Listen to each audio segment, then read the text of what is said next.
తిరుమల కల్తీ వ్యవహారంలో సిట్ బృందం దర్యాప్తు వేగవంతం చేసింది. తిరుమలలో సిబిఐ నేతృత్వంలోని సిట్ బృందం తనిఖీలు చేపట్టింది.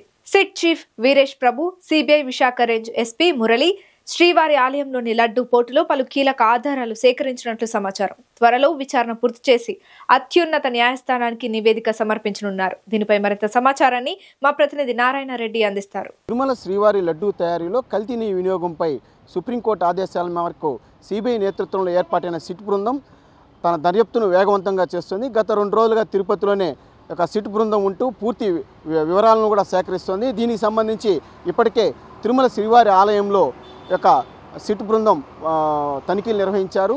అలాగే లడ్డూ పోటు తయారీ కేంద్రాన్ని, అలాగే బూందీ పోటును కూడా ఈ యొక్క సిట్ బృందం పరిశీలించింది. అక్కడ ఏ విధంగా లడ్డూ తయారీకి అవసరమైన ముడి సరుకుల్ని వినియోగిస్తున్నారు, వాటి యొక్క నాణ్యత ప్రమాణాలను ఏ విధంగా పాటిస్తున్నారు అనేది కూడా ఈ యొక్క సిట్ బృందం పూర్తిగా పరిశీలించడం జరిగింది.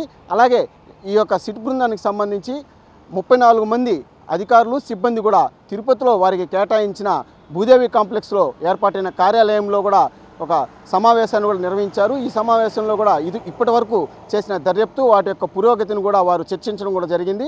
అలాగే కొన్ని అనుమానాలను నివృత్తి చేసుకోవడం కోసం టీటీడీ ఈఓ శ్యామలారావు, అలాగే సిఎండ్ఎస్ఓ శ్రీధర్తో కూడా వారు భేటీ అయ్యి మరిన్ని ప్రశ్నలకు సంబంధించిన, వారికి అనుమానాలకు సంబంధించిన కొన్ని సందేహాలను కూడా వారి ద్వారా నివృత్తి చేసుకున్నట్లుగా కూడా తెలుస్తుంది. దీనికి సంబంధించి ఇప్పటికే ఏదైతే ఈ లడ్డూ తయారీకి అవసరమైన నెయ్యిని వినియోగిస్తున్నారో వారు ఎవరైతే టెండర్దారులు ఉన్నారో చెన్నై దిండిగల్లు ఏఆర్ ఫుడ్స్ నుంచి, అలాగే నెల్లూరులోని వైష్ణవి ఫుడ్స్ నుంచి కూడా తనిఖీలు చేశారు. వారి నుంచి కూడా కొంత సమాచారాన్ని కూడా సేకరించినట్లుగా కూడా తెలుస్తుంది. దీనికి సంబంధించి ఈ యొక్క నెయ్యి నాణ్యతను ఏ విధంగా పరిశీలిస్తారు, ఆ యొక్క పరిశీలనకు సంబంధించి ల్యాబులకి ఎక్కడెక్కడ పంపించారు అంటే మైసూరులో కూడా దీనికి సంబంధించి ఓ ల్యాబ్ ఉంది, అలాగే గుజరాత్లో కూడా ఓ ల్యాబ్ ఉంది.